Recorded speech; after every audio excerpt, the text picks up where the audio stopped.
ಗೋಕರ್ಣ ಪುರಾಣ ಪ್ರಸಿದ್ಧ ಮಹಾಗಣಪತಿಯ ಪ್ರಾಚೀನ ಶಿಲಾಮೂರ್ತಿ ಸವಕಳಿ. ಗಣಪತಿ ಸ್ಪರ್ಶ ದರ್ಶನಕ್ಕೆ ನಿರ್ಬಂಧ. ಇನ್ನು ಇರಾನ್ ಅಮೆರಿಕ ನಡುವಿನ ಉದ್ವಿಗ್ನತೆ ಮತ್ತಷ್ಟು ತೀವ್ರ. ಸೌದಿ ಅರೇಬಿಯಾದ 2 ತೈಲ ನೌಕೆಗಳ ಮೇಲೆ ದಾಳಿ. ಇದೆಲ್ಲ ನೋಡೋಣ ಕರ್ನಾಟಕ ಟಾಪ್ 20ಯಲ್ಲಿ. ಪಿಜಿಯಲ್ಲಿ ಸಿಲಿಂಡರ್ ಸ್ಫೋಟಗೊಂಡ ಪರಿಣಾಮ 10ಕ್ಕೂ ಹೆಚ್ಚು ಮಂದಿ ಗಂಭೀರವಾಗಿ ಗಾಯಗೊಂಡಿರುವ ಘಟನೆ ಬೆಂಗಳೂರು ಹೊರವಲಯದ ಬೊಮ್ಮಸಂದ್ರದಲ್ಲಿ ನಡೆದಿದೆ. ಇಂದು ಮುಂಜಾನೆ 6 ಗಂಟೆ ಸುಮಾರಿಗೆ ಘಟನೆ ನಡೆದಿದೆ. ಬೊಮ್ಮಸಂದ್ರದ ನಾಗರಾಜ್ ರೆಡ್ಡಿ ಎಂಬುವರಿಗೆ ಸೇರಿದ ಪಿಜಿ ಇದಾಗಿದ್ದು, ಲಿಂಗರಾಜು ಎಂಬುವರು ಪಿಜಿ ನಡೆಸ್ತಾ ಇದ್ರು. 18 ಕೊಠಡಿಗಳನ್ನು ಒಳಗೊಂಡ ಕಟ್ಟಡವಾಗಿದ್ದು, ಸೆಕೆಂಡ್ ಫ್ಲೋರ್ನಲ್ಲಿ ಸಿಲಿಂಡರ್ ಸ್ಫೋಟಗೊಂಡಿದೆ. ಈ ಪಿಜಿಯಲ್ಲಿ 10ಕ್ಕೂ ಹೆಚ್ಚು ಉತ್ತರ ಭಾರತದ ಕಾರ್ಮಿಕರು ವಾಸಿಸುತ್ತಿದ್ರು. ಬೆಳಗ್ಗೆ ಎದ್ದು ಕಾರ್ಮಿಕರು ಲೈಟ್ ಆನ್ ಮಾಡ್ತಿದ್ದಂತೆ ಸಿಲಿಂಡರ್ ಸ್ಫೋಟಗೊಂಡಿದೆ. ಸ್ಫೋಟದಿಂದ ಪಿಜಿ ರೂಮ್ಗಳಲ್ಲಿ ಬೆಂಕಿ ಹೊತ್ತಿಕೊಂಡಿದ್ದು, ರೂಮ್ನಲ್ಲಿದ್ದ ಕಾರ್ಮಿಕರಿಗೆ ಗಂಭೀರ ಗಾಯಗಳಾಗಿವೆ. ಸುಟ್ಟ ಗಾಯಗಳೊಂದಿಗೆ ರಸ್ತೆಯಲ್ಲಿ ಕಾರ್ಮಿಕರು ನರಳಾಡಿದ್ದು, ಗಾಯಾಳುಗಳನ್ನು ಸ್ಥಳೀಯ ಆಸ್ಪತ್ರೆಗೆ ಶಿಫ್ಟ್ ಮಾಡಲಾಗಿದೆ. ಅಗ್ನಿಶಾಮಕ ಸಿಬ್ಬಂದಿ ಸ್ಥಳಕ್ಕೆ ಭೇಟಿ ನೀಡಿದ್ದು ಬೆಂಕಿ ನಂದಿಸಿದ್ರು. ಸ್ಥಳಕ್ಕೆ ಹೆಬ್ಬಗೋಡಿ ಠಾಣೆ ಪೊಲೀಸರು ಭೇಟಿ ನೀಡಿ ಪರಿಶೀಲನೆ ನಡೆಸಿದ್ದಾರೆ. ಹೆಣ್ಣು ಎಂಬ ಕಾರಣಕ್ಕೆ ಹೆತ್ತ ಮಗುವನ್ನೇ ತಂದೆ ಕೊಂದು ಹಾಕಿರುವ ಮನ ಕಲುಕುವ ಘಟನೆ ಚಿಕ್ಕಬಳ್ಳಾಪುರ ನಗರದ ಶಾಂತಿನಗರದಲ್ಲಿ ನಡೆದಿದೆ. ಇಮ್ರಾನ್ ಎಂಬ ವ್ಯಕ್ತಿ ತನ್ನ 13 ದಿನಗಳ ಹಿಂದೆ ಜನಿಸಿದ್ದ ಮಗುವನ್ನೇ ನೀರಿನ ಸಂಪಿಗೆ ಹಾಕಿ ಕೊಲೆ ಮಾಡಿದ್ದಾನೆ. ಮಧ್ಯರಾತ್ರಿ ಮಲಗಿದ್ದ ಮಗುವನ್ನ ಸಂಪಿನಲ್ಲಿ ಹಾಕಿ ವಾಪಸ್ ಬಂದು ಮಲಗಿಕೊಂಡಿದ್ದಾನೆ. ಮಗುವಿನ ತಾಯಿ ಮುಸ್ಕಾನ್ ಎದ್ದು ಮಗು ಎಲ್ಲಿ ಅಂದಾಗ ಗೊತ್ತಿಲ್ಲ ಅಂದಿದ್ದ ಗಂಡ ಏನೂ ಗೊತ್ತಿಲ್ಲದಂತೆ ಮನೆಯವರ ಜೊತೆಗೆ ನಾಟಕ ಮಾಡಿದ್ದ. ಮನೆಯಲ್ಲಿ ಎಲ್ಲಾ ಕಡೆ ಹುಡುಕಾಡಿ ಎಲ್ಲೂ ಸಿಗದೆ ಕೊನೆಗೆ ಸಂಪು ತೆಗೆದು ನೋಡಿದಾಗ ಮಗು ಶವವಾಗಿ ಪತ್ತೆಯಾಗಿದೆ. ಈ ಸಂಬಂಧ ಚಿಕ್ಕಬಳ್ಳಾಪುರ ನಗರ ಪೊಲೀಸ್ ಠಾಣೆಯಲ್ಲಿ ಪ್ರಕರಣ ದಾಖಲಾಗಿದ್ದು, ಪಾಪಿ ತಂದೆ ಇಮ್ರಾನ್ನನ್ನ ಬಂಧಿಸಿ ವಿಚಾರಣೆ ನಡೆಸ್ತಾ ಇದ್ದಾರೆ.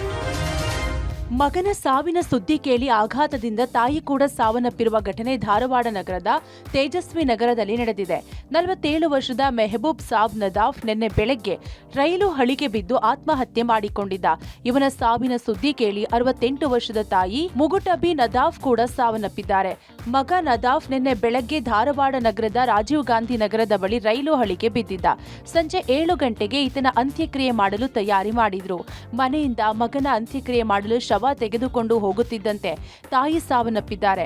ಮಗನ ಅಂತ್ಯಕ್ರಿಯೆ ಮುಗಿಸಿ ಬಂದ ಸಂಬಂಧಿಕರು ತಡರಾತ್ರಿ ತಾಯಿಯ ಅಂತ್ಯಕ್ರಿಯೆ ಕೂಡ ಮಾಡಿದ್ದಾರೆ.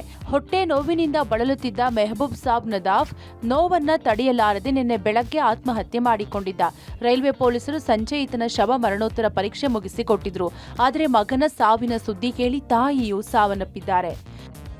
ಹುಟ್ಟುಹಬ್ಬದ ದಿನವೇ ಯುವಕನೊಬ್ಬ ಬರ್ಬರ ಹತ್ಯೆಗೆ ಒಳಗಾಗಿದ್ದ ರಹಸ್ಯವನ್ನ ಶ್ವಾನದ ಸಹಾಯದಿಂದ ಮಂಡ್ಯ ಪೊಲೀಸರು ಭೇದಿಸಿದ್ದಾರೆ. ಊಟಕ್ಕೆ ಹಣ ಕೊಡಲಿಲ್ಲ ಎಂಬ ಕ್ಷುಲ್ಲಕ ಕಾರಣಕ್ಕೆ ಜೊತೆಗೆ ಕೆಲಸ ಮಾಡುತ್ತಿದ್ದ ಸಹೋದ್ಯೋಗಿಯೇ ಕಲ್ಲು ಎತ್ತಿ ಹಾಕಿ ಈ ಕೃತ್ಯ ಎಸಗಿರುವುದು ತನಿಖೆಯಿಂದ ಬಯಲಾಗಿದೆ. ಮಂಡ್ಯ ಜಿಲ್ಲೆಯ ಕೆಆರ್ಪೇಟೆ ತಾಲೂಕಿನ ಬಂಡಿಹೊಳೆ ಗ್ರಾಮದ ನಿವಾಸಿ ಕಾರ್ಪೆಂಟರ್ ರಾಕೇಶ್ ಕೊಲೆಯಾದ ದುರ್ದೈವಿ. ಈ ಪ್ರಕರಣದಲ್ಲಿ ಅದೇ ಗ್ರಾಮದ ಅಂಬರೀಶ್ ಎಂಬಾತನನ್ನ ಪೊಲೀಸರು ಬಂಧಿಸಿದ್ದಾರೆ. ಮೃತ ರಾಕೇಶ್ ಮತ್ತು ಆರೋಪಿ ಅಂಬರೀಶ್ ಇಬ್ಬರು ಒಟ್ಟಿಗೆ ಕಾರ್ಪೆಂಟರ್ ಕೆಲಸ ಮಾಡ್ತಿದ್ರು. ಕೆಲಸದ ನಿಮಿತ್ತ ಇಬ್ಬರು ಮೈಸೂರಿಗೆ ತೆರಳಿದ್ರು. ಕೆಲಸ ಮುಗಿಸಿ ವಾಪಸ್ ಊರಿಗೆ ಹಿಂದಿರುಗುವ ವೇಳೆ ಮಳೆ ಬಂದ ಹಿನ್ನೆಲೆಯಲ್ಲಿ ಇಬ್ಬರು ಕೆಆರ್ಎಸ್ ಬಸ್ ನಿಲ್ದಾಣದಲ್ಲಿ ಆಶ್ರಯ ಪಡೆದಿದ್ರು. ಬಸ್ ನಿಲ್ದಾಣದಲ್ಲಿ ರಾಕೇಶ್ ತನ್ನ ಪ್ರೇಯಸಿ ಜೊತೆಗೆ ಫೋನ್ನಲ್ಲಿ ಮಾತನಾಡುತ್ತಾ ಅಲ್ಲೇ ಮಲಗಿಕೊಂಡಿದ್ದ. ಈ ವೇಳೆ ಬೇಗ ಊರಿಗೆ ಹೋಗೋಣ ಬಾ ಅಂತ ಅಂಬರೀಶ್ ಪಟ್ಟು ಹಿಡಿದಿದ್ದಾನೆ. ಆದ್ರೆ ರಾಕೇಶ್ ಬಾರದಿದ್ದಕ್ಕೆ ಮತ್ತು ಊಟಕ್ಕೆ ಹಣ ನೀಡಲಿಲ್ಲ ಎಂಬ ಆಕ್ರೋಶದಿಂದ ಕೋಪಗೊಂಡ ಅಂಬರೀಶ್ ರಾಕೇಶ್ ತಲೆಗೆ ಕಲ್ಲು ಎತ್ತಿ ಹಾಕಿ ಕೊಲೆ ಮಾಡಿ ಪರಾರಿಯಾಗಿದ್ದ. ಆರೋಪಿಯನ್ನ ಪತ್ತೆ ಹಚ್ಚುವಲ್ಲಿ ಶ್ವಾನ ದಳ ಪ್ರಮುಖ ಪಾತ್ರ ವಹಿಸಿದೆ. ಶ್ವಾನವು ಸ್ಥಳದಿಂದ ನೇರವಾಗಿ ಆರೋಪಿ ಅಂಬರೀಶ್ ಬಳಿ ತೆರಳಿ ಆತ ಧರಿಸಿದ್ದ ಚಪ್ಪಲಿ ಹಾಗೂ ಬಟ್ಟೆಯಲ್ಲಿದ್ದ ರಕ್ತದ ಕಲೆಗಳನ್ನ ಗುರುತಿಸುವ ಮೂಲಕ ಈತನೇ ಅಸಲಿ ಕೊಲೆಗಾರ ಎಂಬುದನ್ನ ಪತ್ತೆ ಹಚ್ಚಿತ್ತು. ಹುಷಾರಿಲ್ಲ ಅಂತ ಹೇಳ್ಬಿಟ್ಟು ಆ ಒಂದು ಬಸ್ ಸ್ಟ್ಯಾಂಡ್ ಅಲ್ಲಿ ಅವರು ಅಲ್ಕೊಳ್ತಾರೆ. ಆದ್ರೆ ಅಂಬರೀಶ್ ಅವ್ರಿಗೆ ಚಳಿ ಆಗ್ತಾ ಇರ್ತದೆ. ವಾಪಸ್ ಹೋಗ್ಬಿಡೋಣ ಕೆಆರ್ಪೇಟೆಗೆ ಬಾ ಅಂತ ಅವ್ರು ಒತ್ತಾಯ ಮಾಡ್ತಾರೆ. ಅಂಬರೀಶ್ ಅವ್ರಿಗೆ ಒಂದು ಏಟು ಹೊಡಿತಾರೆ. ಹಂಗಾಗಿ ಇವರು ಕೋಪಗೊಂಡು ಕುಡಿದು ಮತ್ತಿನಲ್ಲಿ ಕಲ್ಲೆತ್ತಾಕಿರ್ತಾರೆ ಅಂತ ತನಿಖೆ ಮೂಲಕ ತಿಳಿದಿದೆ.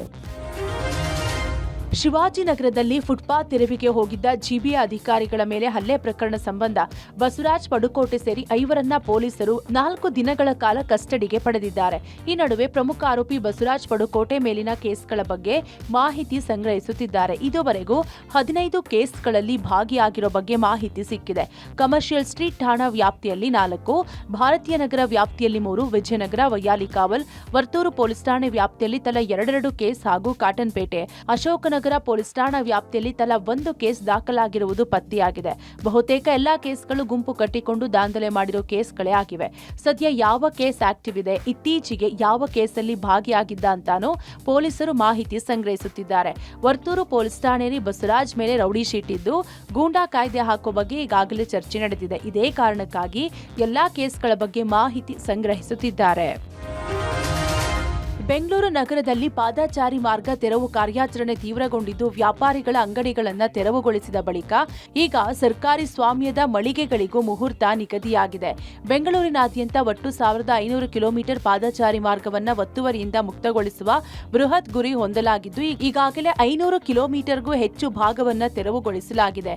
ಫುಟ್ಪಾತ್ ಮೇಲೆ ವ್ಯಾಪಾರ ಮಾಡುವ ಬಡವರ ಅಂಗಡಿಗಳನ್ನು ತಕ್ಷಣವೇ ತೆರವುಗೊಳಿಸುವ ಅಧಿಕಾರಿಗಳು ಅಲ್ಲಿಯೇ ಇರುವ ಸರ್ಕಾರಿ ಸ್ವಾಮ್ಯದ ನಂದಿನಿ ಬೂತ್, ಹಾಪ್ಕಾಮ್ಸ್ ಹಾಗೂ ವಿದ್ಯುತ್ ಟ್ರಾನ್ಸ್ಫಾರ್ಮರ್ಗಳ ತಂಟೆಗೆ ಹೋಗುತ್ತಿಲ್ಲ ಎಂಬ ಗಂಭೀರ ಆರೋಪ ಸಾರ್ವಜನಿಕರಿಂದ ಕೇಳಿಬಂದಿತ್ತು. ಈ ಆರೋಪಗಳಿಗೆ ಪ್ರತಿಕ್ರಿಯಿಸಿರುವ ಜಿಬಿಎ ಮುಖ್ಯ ಇಂಜಿನಿಯರ್ ಬಸವರಾಜ್ ಕಬಾಡೆ, ನಿಯಮ ಎಲ್ಲರಿಗೂ ಒಂದೇ. ಫುಟ್ಪಾತ್ ಮೇಲಿರುವ ಸರ್ಕಾರಿ ಸ್ವಾಮ್ಯದ ಮಳಿಗೆಗಳನ್ನು ತೆರವುಗೊಳಿಸಲು ಚಿಂತನೆ ನಡೆದಿದೆ ಅಂತ ತಿಳಿಸಿದ್ದಾರೆ. ಕರ್ನಾಟಕದಲ್ಲಿ ಮುಂಗಾರು ಮತ್ತೆ ಚುರುಕುಗೊಂಡಿದ್ದು ಕರಾವಳಿ ಮತ್ತು ಮಲೆನಾಡಿನ ಜಿಲ್ಲೆಗಳಲ್ಲಿ ಭಾರೀ ಮಳೆಯಾಗುವ ಮುನ್ಸೂಚನೆಯನ್ನ ಹವಾಮಾನ ಇಲಾಖೆ ನೀಡಿದೆ. ದಕ್ಷಿಣ ಕನ್ನಡ, ಉಡುಪಿ, ಉತ್ತರ ಕನ್ನಡ ಸೇರಿದಂತೆ ಶಿವಮೊಗ್ಗ, ಚಿಕ್ಕಮಗಳೂರು, ಕೊಡಗು ಜಿಲ್ಲೆಗಳಲ್ಲಿ ಭಾರೀ ಮಳೆಯ ಸಾಧ್ಯತೆ ಇದ್ದು ಹಲವು ಜಿಲ್ಲೆಗಳಲ್ಲಿ ಬಿರುಗಾಳಿ ಸಹಿತ ಮಳೆಯಾಗಲಿದೆ ಎಂದು ಹವಾಮಾನ ಇಲಾಖೆ ಮುನ್ಸೂಚನೆ ನೀಡಿದೆ. ಉತ್ತರ ಒಳನಾಡಿನ ಬೆಳಗಾವಿ ಜಿಲ್ಲೆಯಲ್ಲಿ ಭಾರೀ ಮಳೆಯೊಂದಿಗೆ ಗಂಟೆಗೆ 40ರಿಂದ 50 ಕಿಲೋಮೀಟರ್ ವೇಗದಲ್ಲಿ ಗಾಳಿ ಬೀಸುವ ಸಾಧ್ಯತೆ ಇದೆ. ಬಾಗಲಕೋಟೆ, ಬೀದರ್, ಧಾರವಾಡ, ಗದಗ, ಹಾವೇರಿ, ಕಲಬುರಗಿ, ಕೊಪ್ಪಳ, ರಾಯಚೂರು, ವಿಜಯಪುರ ಹಾಗೂ ಯಾದಗಿರಿ ಜಿಲ್ಲೆಗಳಲ್ಲೂ ಸಾಧಾರಣ ಮಳೆಯೊಂದಿಗೆ ಬಿರುಗಾಳಿ ಬೀಸುವ ಸಾಧ್ಯತೆ ಇದೆ. ಈ ನಡುವೆ ದಕ್ಷಿಣ ಕನ್ನಡ ಜಿಲ್ಲೆಯಲ್ಲಿ ಹವಾಮಾನ ಇಲಾಖೆ ಇಂದು ಆರೆಂಜ್ ಅಲರ್ಟ್ ಘೋಷಿಸಿದ್ದು ಹೀಗಾಗಿ ಮುಂಜಾಗ್ರತಾ ಕ್ರಮವಾಗಿ ಶಾಲಾ ಕಾಲೇಜುಗಳಿಗೆ ರಜೆ ಘೋಷಿಸಲಾಗಿತ್ತು. ಇನ್ನು ಉತ್ತರ ಕನ್ನಡ ಜಿಲ್ಲೆಯ ಜೊಯಿಡಾ ತಾಲೂಕಿನ ಎಲ್ಲ ಅಂಗಡಿ, ಪ್ರಾಥಮಿಕ ಮತ್ತು ಪ್ರೌಢಶಾಲೆಗಳಿಗೆ ಇಂದು ರಜೆ ಘೋಷಿಸಲಾಗಿತ್ತು.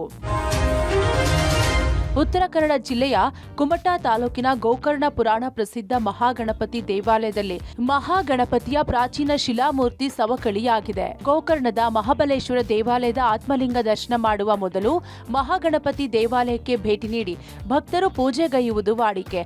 ಆದರೆ ಮಹಾಗಣಪತಿ ದೇವಾಲಯದಲ್ಲಿ ಮಹಾಗಣಪತಿಯ ಮೂರ್ತಿಯ ಕೈ, ಭುಜ ಹಾಗೂ ಎದೆ ಭಾಗ ಹೆಚ್ಚು ಸವಕಳಿಯಾಗುತ್ತಿರುವುದರಿಂದ ಮೂರ್ತಿಯ ರಕ್ಷಣೆಗಾಗಿ ನಿನ್ನೆ ನಡೆದ ಧಾರ್ಮಿಕ ದತ್ತಿ ಇಲಾಖೆ ಸಹಾಯಕ ಆಯುಕ್ತ ಸುಧಾ ತಳವಾರ ನೇತೃತ್ವದಲ್ಲಿ ನಡೆದ ಸಭೆಯಲ್ಲಿ ಈ ನಿರ್ಣಯ ಕೈಗೊಳ್ಳಲಾಗಿದೆ. ಈ ನಿರ್ಣಯದಂತೆ ಭಕ್ತರಿಗೆ ಸ್ಪರ್ಶ ದರ್ಶನ, ಪೂಜಾ ಸೇವೆಗಳನ್ನ ಬಂದ್ ಮಾಡಿದ್ದಾರೆ. ಸಂಕಷ್ಟಿ, ಗಣೇಶ ಚತುರ್ಥಿ ಸಂದರ್ಭದಲ್ಲೂ ಈ ನಿಯಮ ಮುಂದುವರಿಯಲಿದ್ದು ಇದಲ್ಲದೆ ಗಣಪತಿಗೆ ವಿಶೇಷವಾಗಿ ನಡೆಯುವ ಕೊಟ್ಟೆ ಕಣಜ ಹಾಗೂ ಸಕ್ಕರೆ ಕಣಜ ಸೇವೆಗಳನ್ನು ಸ್ಥಗಿತಗೊಳಿಸಲಾಗಿದೆ.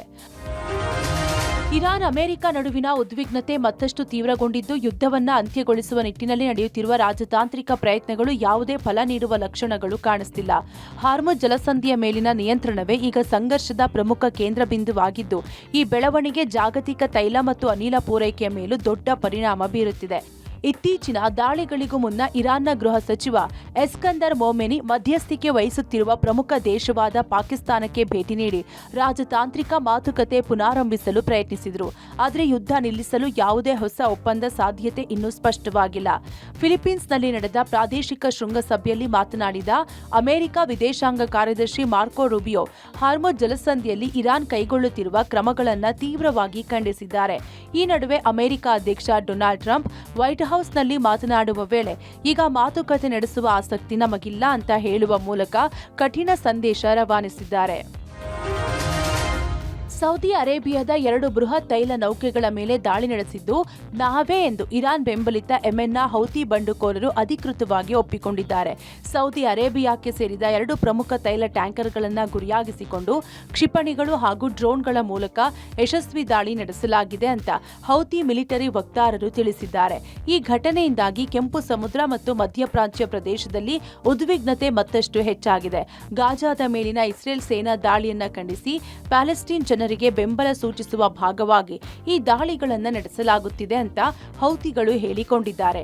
ಈ ದಾಳಿಯ ಬೆನ್ನಲ್ಲೇ ಜಾಗತಿಕ ತೈಲ ಸಾಗಣೆ ಮಾರ್ಗದಲ್ಲಿ ಅಭದ್ರತೆ ಉಂಟಾಗಿದ್ದು ಅಂತಾರಾಷ್ಟ್ರೀಯ ಮಾರುಕಟ್ಟೆಯಲ್ಲಿ ಕಚ್ಚಾ ತೈಲ ಸರಬರಾಜು ವ್ಯತ್ಯಯಗೊಳ್ಳುವ ಮತ್ತು ತೈಲ ಬೆಲೆಗಳು ಮತ್ತಷ್ಟು ಏರಿಕೆಯಾಗುವ ಆತಂಕ ಎದುರಾಗಿದೆ.